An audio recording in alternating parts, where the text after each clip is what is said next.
আজকে দারুণ একটা রেসিপি নিয়ে চলে এসেছি, খুব ইজি এবং সহজ। কাতলা মাছের মাথা, আজকে মাথা দিয়ে চাল মুড়ো করবো।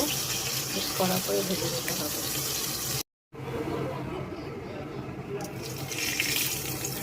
গোটা গরম মশলা, লঙ্কা, তেজপাতা ফোড়ন দিয়ে দিলাম। এবার ছোটো ছোটো করে আলু, টমেটো আর পেঁয়াজ কেটে রেখেছি এরকম ডুমো ডুমো করে, সেগুলো এবার ভাজতে দিয়ে দেবো।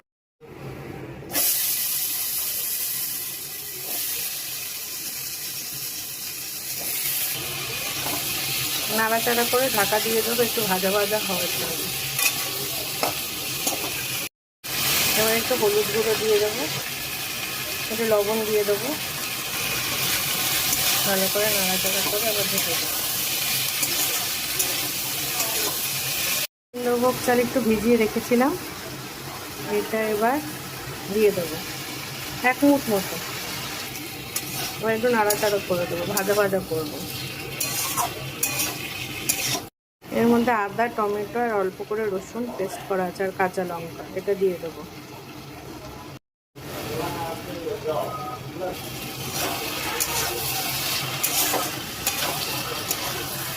ভালো করে নাড়াচাড়া করে নেবো। একটুখানি জিরের গুঁড়ো দিয়ে দেবো আর অল্প করে মিট মশলা দিয়ে দেবো। ভালো করে নাড়াচাড়া করে দেবো। এবার মাছের মাথাটা দিয়ে দেবো। ভালো করে মাথা দিয়ে মাথাটা একটুখানি ভেঙে ভেঙে দেবো যাতে একটু ইয়ে হয়, দিয়ে ঢাকা দিয়ে দেবো। কষাবো ভালো করে, তারপর ঢাকা দিয়ে দেবো। এসেছে, এবার একটু জল দিয়ে দেবো।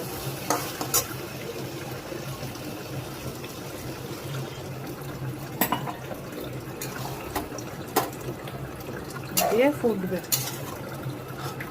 আর একটু জল দেবো,